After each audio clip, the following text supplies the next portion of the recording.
Being involved in our daughters' lives requires that we participate on a daily basis. We must know their friends, their likes, their dislikes, their good habits, and their not so good habits. We must be involved in their schools, their eating habits, sleeping habits, manners, behavior patterns, activities, learnings, aptitudes, and their abilities to get along with others. And if this sounds like a lot of work and a huge commitment, you're right. This book is what all girls need and what most women never had: healthy, loving relationships with their fathers. It's by an author named Joe Cucchiara. I believe that's how you pronounce his last name. And I read this book some time ago, and after reviewing the book recently, I found that much of the advice holds up until today. It ends with the chapter, "You are the only father your daughter will ever have." This is a critical concept behind the book. The way that your daughter lives her life may have everything to do with the type of relationship you had with her while growing up, the author says. Now, there are 9 chapters in this book and several sub-chapters below each. And the first focuses on the commitment and creating a pact with your daughter, understanding the type of relationship that you form with her from the time she's a newborn, focusing on creating a long-lasting bond, and getting away from what the author calls fast food parenting, which he says is a style of parenting where parents are only living in the moment and they're not focused on the long-term relationships with their own children. Specifically for fathers, it's important not to delegate everything to your wife, and the author talks about this at some length. He says, you should change your daughter's clothes, brush her hair, and generally take part in everything in her daily life. Hold and nurture your child, he says, because there may be a time when you won't be able to. In chapter 2, the focus is on strengthening the bond that you created in chapter 1 based on trust and respect, and teaching her patience and allowing her to develop a mind of her own, allowing her to make mistakes, not rebuking her harshly, and learning how to communicate are key to strengthening that bond. Chapters 3 and 4 focus on what your daughter will learn from both school and society and where you fit into all of that. What do you as a father have to do with that? You as a parent will be there to teach them what they cannot gain in those 2 spheres. And you have to teach your daughter the ways, the whys, and the hows of life, the way you treat people, how you spend time together, why you eat healthy, etc., and so on.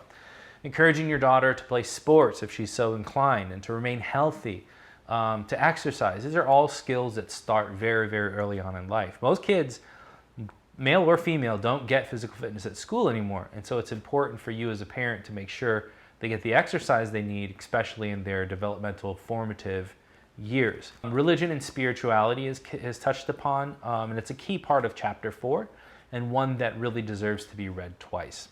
Developing in your daughter a clear, healthy, unbiased approach to religion and spirituality is an absolute necessity. Allowing them to love who they are and their family's faith is extremely important.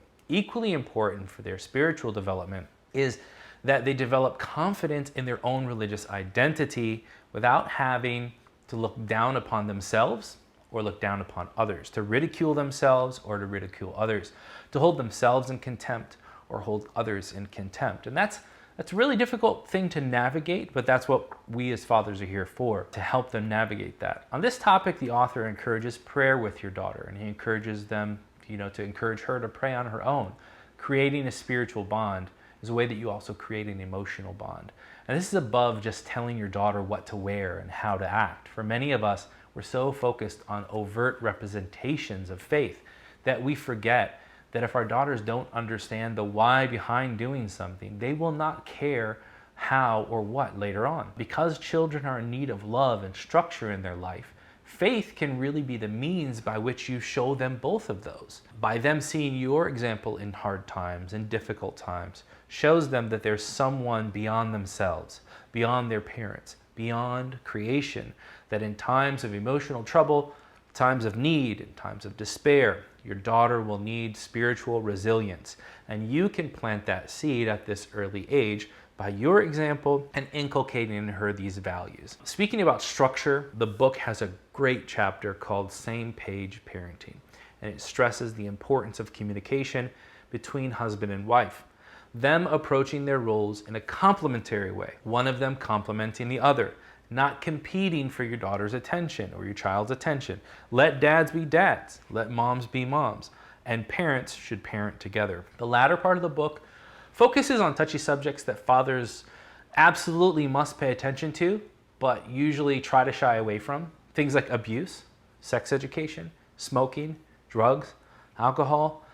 These aren't topics that should be shoved onto your spouse. You tell your wife to deal with them. You're a father. You must learn how to communicate with your daughters about these topics before other people communicate with them and they become problems. The sooner you can connect with your daughter and can openly talk about things that were painful or embarrassing, then you'll be able to connect with them emotionally and provide support to her in times when she needs it and prepare her to stand on her own when faced with hard choices later in life when you're not around. One of the shortcomings of the book is that it focuses on the developmental years of daughters, and it goes up basically to 11 years old. Had there been a chapter or two, even just shortly, about the tween or the teen years, the unique challenges of that time of life, like he did for the early years of a girl's life, I think it would have been a great addition to the book. As you can probably tell, I highly recommend this book. I read it a long time ago and I've read it several times since, and I recommend it not just for fathers, but for mothers as well. Moms can read this and understand how their daughters and their husbands can relate to each other, how they can be in a supporting relationship, and mothers can support that relationship. Dads can read it because, hey, that's who it's for. And all in all, this is a great book for everyone that is trying to navigate the very difficult ground of being a father to a daughter. So let me hear from you in the comments. What do you know about this topic, and have you read this book? Is there anything that interested you about it? Or are there any other books like it that you'd recommend? And if you've enjoyed this video, please like it, subscribe, share it with your friends, and let's hear from you, and I'll see you next time inside my library.